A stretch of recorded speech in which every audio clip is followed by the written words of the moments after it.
नमस्कार बच्चों, जय हिंद जय जगत।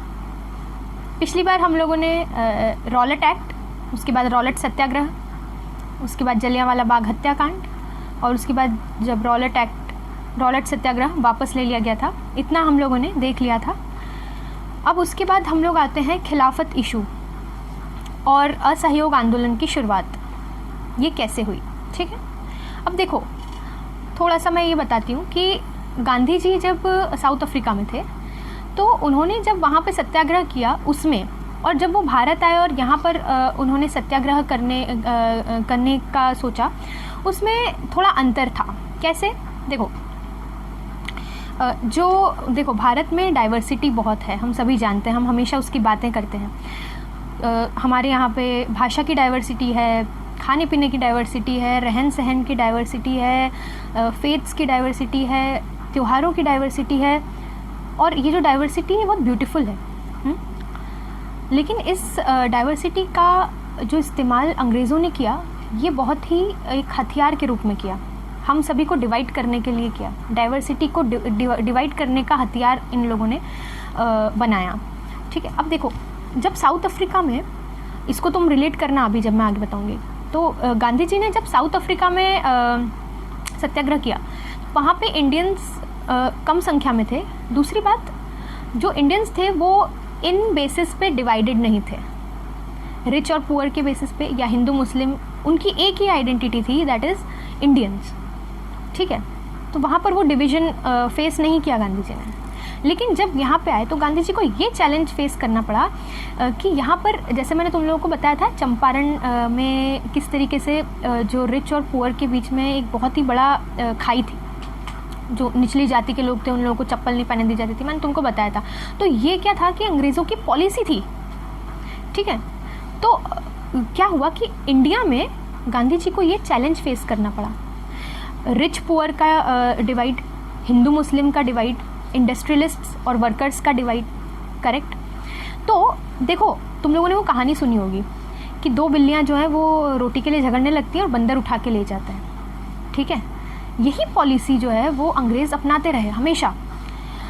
जितना भी उन लोगों का एडमिनिस्ट्रेशन, उनके कानून, जो भी वो पॉलिसीज़ लेके आते थे इंडिया में, उसके अंदर कहीं ना कहीं एक दो कम्युनिटीज़ के बीच में भेदभाव हमेशा होता था, ताकि वो दोनों कम्युनिटीज़ ही आपस में एक दूसरे से ईर्ष्या करने लगे, एक दूसरे से घृणा करने लगे, एक दूसरे से झगड़ने लगे, ताकि जब बिल्लियाँ झगड़ने लगे तो हम रोटी उठा के निकल लें। ठीक, तो ब्रिटिशर्स ने हमेशा ये स्ट्रैटेजी रही उनकी हमेशा से। तो ये चैलेंज यहाँ पर ज़्यादा था, या हिंदूज़ और मुस्लिम्स की जो यूनिटी है वो नहीं दिख पा रही है। ठीक है, और जब तक ये दोनों यूनाइट नहीं होंगे तब तक हम एक स्ट्रॉन्ग मूवमेंट की तरफ नहीं जा सकते, और हम लोग इन लोगों की जो नींव है उसको हिला नहीं पाएंगे, अंग्रेज़ों की। ठीक है, और अंग्रेज़ बार बार इस डिवाइड का यूज़ करेंगे, इस भेद का यूज़ करेंगे, है ना। ठीक है, तो Gandhi ji wanted a more widespread movement in the whole country. He believed that he needed to unite and bring the Hindus and Muslims together under the Swaraj aim. Swaraj यानी हमारा राज, हम भारतीय हैं, हम सबका राज। ठीक है, भारत में भारतीयों का राज होगा, ब्रिटिशर्स का नहीं होगा। ये स्वराज का जो एम था, इसको जो है हम यूनाइटेड होकर कैसे लड़ सकते हैं, इसके लिए उनको चाहिए था कि हिंदूज़ और मुस्लिम्स एक साथ आएँ। अब इनको कैसे एक साथ लाया जाए, तो देखो अब यहाँ पे थोड़ी सी ये कहानी आती है कि फर्स्ट वर्ल्ड वॉर जब हुआ था, देखो तुमको सबको पता है ना, 1919 में फर्स्ट वर्ल्ड वॉर ख़त्म हो गई है। ठीक है, तो देखो मैंने बताया था कि ब्रिटेन वाला जो ग्रुप था वो जीत गया था, और दूसरे ग्रुप में एक देश था तुर्की। हाँ, तो टर्की जो है वो हार गया था। अब देखो जब दो देश लड़ते हैं, है ना, जैसे तुमने देखा होगा दो राजा जब ये उनमें लड़ाई होती है, तो ये राजा मान लो हार गया है, ये राजा मान लो जीत गया है, तो इनके बीच में फिर क्या होगा, समझौता। ये जो है हार मान लेगा, है ना, फिर ये जो चाहे इससे मांग सकता है कि भाई तू अपना राज्य मुझे दे दे, या अब तेरे राज्यों पे अधिकार नहीं है, तेरे यहाँ जो भी नियम कानून बनेंगे मेरे हिसाब से बनेंगे। इस तरीके से एक ट्रीटी होती है ना, और अगर तू ऐसा नहीं करता है तो मैं ऐसा कर दूंगा। ठीक है, तो इस तरीके से है ना, तो ये क्या करता है, सरेंडर कर देता है ना। तो एक पीस ट्रीटी कहते हैं इसको, यानी कि अब शांति होनी चाहिए, अब हम युद्ध नहीं करेंगे, है ना। नहीं तो भाई ये तो कभी भी युद्ध कर सकता है, ये तो कभी भी आक्रमण कर सकता है ना इसके ऊपर। तो एक पीस ट्रीटी होती है कि एक समझौता या एक म्यूचुअल अंडरस्टैंडिंग कि अब हम दोनों आपस में एक दूसरे को के ऊपर अटैक नहीं करेंगे। तो क्या हुआ था कि जब पीस ट्रीटी हुई फर्स्ट वर्ल्ड वॉर के बाद, ठीक है, तो ये जो टर्की था ना, जो विनिंग पावर्स थी, ब्रिटेन, फ्रांस, रशिया, इटली, तो ये जो विनिंग पावर्स हैं, फ्रांस, इटली, ब्रिटेन भी उसमें है बराबर। तो देखो इन लोगों ने पता है क्या करा, इन विनिंग पावर्स ने टर्की के ऊपर एक बहुत बड़ा मतलब आघात करा, ठीक है। क्या करा कि टर्की में खलीफा जो होता था वो हमेशा राजा होता था, यानी खलीफा was a post, it is not the name of the raja, okay, it is the post. जैसे Dalai Lama is the spiritual guru of the whole Buddhist community in the whole world, Dalai Lama. So Dalai Lama वो उसका नाम नहीं है, उसका नाम कुछ और होगा वो गुरु का, लेकिन वो दलाई लामा पोस्ट है, ठीक है। जैसे president is a post, prime minister is a post, prime minister is not the name of that person, हाँ, ठीक है। तो खलीफा जो होता था वो टर्की में का राजा होता था, और वो पूरी दुनिया में जो इस्लामिक कम्युनिटी है, जितने भी मुस्लिम्स हैं, उनका स्पिरिचुअल गुरु या स्पिरिचुअल हेड माना जाता था, ठीक है। तो क्या हुआ कि ये जो विनिंग पावर्स थी, इन्होंने टर्की में जो खलीफा है उसकी जो पावर्स है, उसके राजा होने की पावर्स और राजा के होने के कारण जितनी भी उसकी पावर्स हैं, स्पिरिचुअल गुरु होने की सारी पावर्स उससे छीन ली, ठीक है। अब जब आप एक बहुत बड़ी दुनिया के अंदर जो एक बहुत बड़ी कम्युनिटी है उसके लीडर की, उसके स्पिरिचुअल लीडर की पावर को छीनते हो, तो डेफिनेटली उस कम्युनिटी के लोगों को ठेस पहुंचेगी, उनकी धार्मिक भावनाओं को ठेस पहुंचेगी। समझ में आ रहा है। तो क्या हुआ कि सेम वे जो दुनिया भर की मुस्लिम कम्युनिटी थी उनको उनकी धार्मिक भावनाओं को ठेस पहुंची। तो गांधी जी ने इस इशू को लिया और उन्होंने खिलाफत कमेटी का गठन किया, खिलाफत कमेटी, ठीक है। व्हाट वाज इट डूइंग, ये जो कमेटी थी इसका मकसद था कि जो खलीफा के साथ जो हुआ है, खलीफा की पोस्ट के साथ जो नाइंसाफ़ी हुई है फर्स्ट वर्ल्ड वॉर में, उसके खिलाफ, ठीक है, क्योंकि ब्रिटिशर्स हमारे देश में रूल कर रहे हैं ना, तो हम उनके खिलाफ जाकर एक तरीके, यानी हम अगर ब्रिटिशर्स के साथ लड़ेंगे, यानी हम उनके खलीफा वाले जो खलीफा की उनने जो पावर्स लिए हैं उसका विरोध करेंगे। करेक्ट, सही है यानी, ठीक है। तो मार्च 1919 में खिलाफत कमेटी का गठन किया गया। गांधी जी, मोहम्मद अली और शौकत अली गांधी जी के अनुयायी या फॉलोअर्स थे, ठीक है। इनके साथ मिलकर गांधी जी ने खिलाफत कमेटी का गठन किया और एक unified mass action, they discussed about a unified mass action on the issue, ठीक है।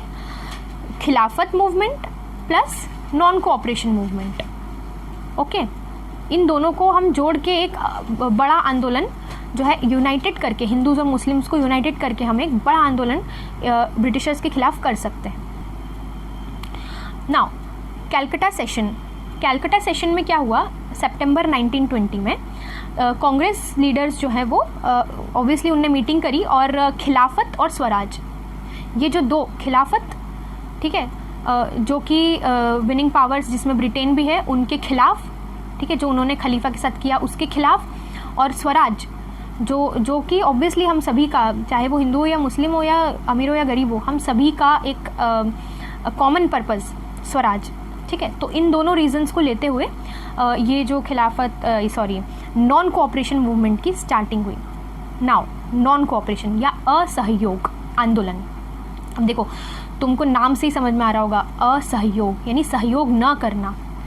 सो हम 3 क्वेश्चन से डील करेंगे, why non cooperation, what non cooperation और हाउ नॉन कोऑपरेशन, ठीक है।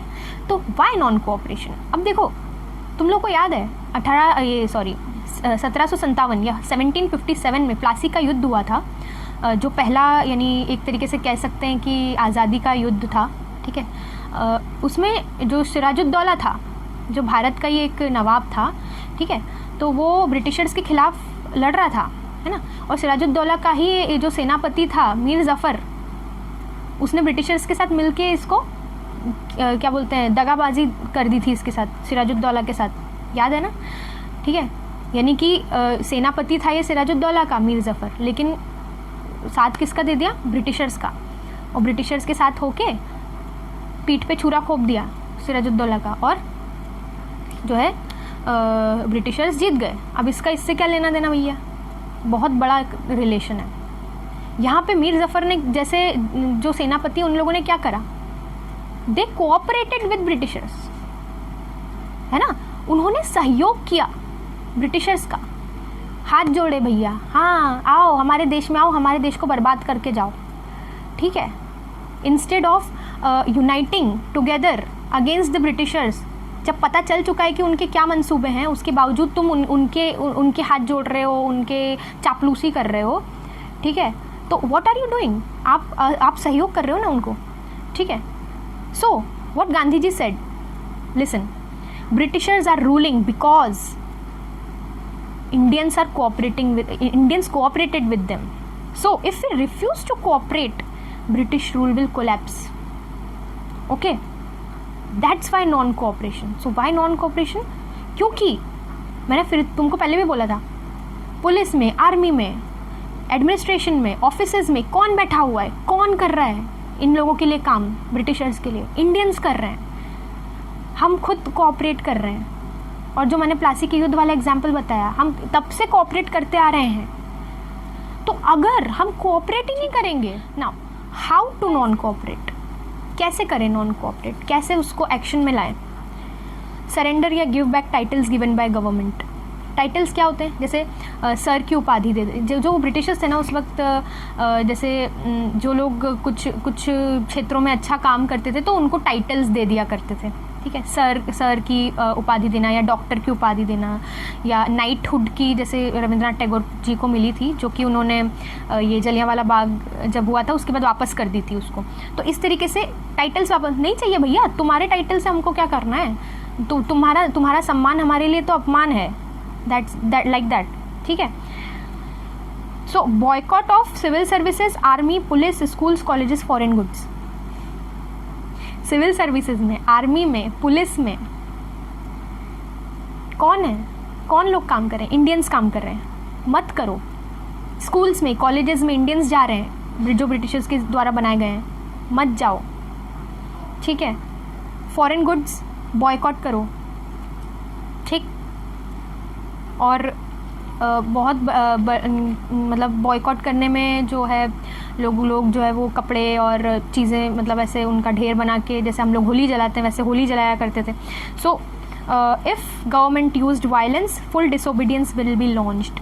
आई am repeating again, civil disobedience, disobey, I am disobeying, whatever you want to do, ठीक है। सविनय अवज्ञा, अवज्ञा करना मतलब पालन न करना, जो आपने कहा उसका मैं पालन नहीं करती हूँ। आपको मेरे ऊपर अगर लाठी उठानी है, बंदूक उठानी है, उठाओ, वो मुझे चलेगा, लेकिन मुझे तुम्हारा ये जो अत्याचार है ये नहीं चलेगा, ठीक है। सो दिस इज सविनय अवज्ञा, ठीक है। लेकिन मैं प्रतिक्रिया नहीं करूँगी। ये सत्याग्रह और अहिंसा का सबसे महत्वपूर्ण जो है हिस्सा है, एलिमेंट है। नाउ अब देखो, डिड एवरीवन अग्री, क्या सभी लोग इससे अग्री करते थे, किस चीज़ से, जो ये असहयोग आंदोलन जो चलाने का गांधी जी कह रहे हैं। देखो, असहयोग अगर करना है तो हमें हर क्षेत्र में करना पड़ेगा, चाहे वो ऑफिसेज में हम ना जाएं, या स्कूल में ना जाएं, कॉलेज में ना जाएं। तो इसी तरीके से ऑफिसेज नहीं जा रहे हैं हम, सरकारी दफ्तरों में नहीं जा रहे हैं। तो देखो, उस वक्त क्या था कि अंग्रेज़ क्या करते थे कि भारतीय अगर आंदोलन करते हैं तो ना, अगर हम सिर्फ उनके ऊपर बंदिशें लगाते जाएंगे ना, तो वो आंदोलन और बढ़ेगा। तो कई बार ब्रिटिशर्स क्या करते थे ना, ऐसे वो बोलते हैं चॉकलेट दे देना बच्चे को, वैसे काम करते थे। वो क्या करते थे कि यार चलो इनकी थोड़ी सी बात मान जाते हैं, है ना, ताकि ये लोग शांत हो जाएं, इनके आंदोलन शांत हो जाए। तो उन लोगों ने क्या करा था कि उस वक्त जो काउंसिल, लेजिस्लेटिव काउंसिल होती है, यानी ये समझ लो संसद जैसे है ना अभी, जहाँ पे नियम कानून बनते हैं देश के, ठीक है। वैसे जो ब्रिटिशर्स थे तो एक संसद मान के चलो, उसको लेजिस्लेटिव असेंबली या लेजिस्लेटिव काउंसिल कह दो, ठीक है। वो इंडियंस को भी जगह कभी कभार मतलब थोड़ी बहुत लोगों को लेने लग गए थे ब्रिटिशर्स, ताकि भाई इंडियंस को ऐसा नहीं लगना चाहिए कि हम तो उनको बिल्कुल ही नहीं आने दे रहे हैं, है ना।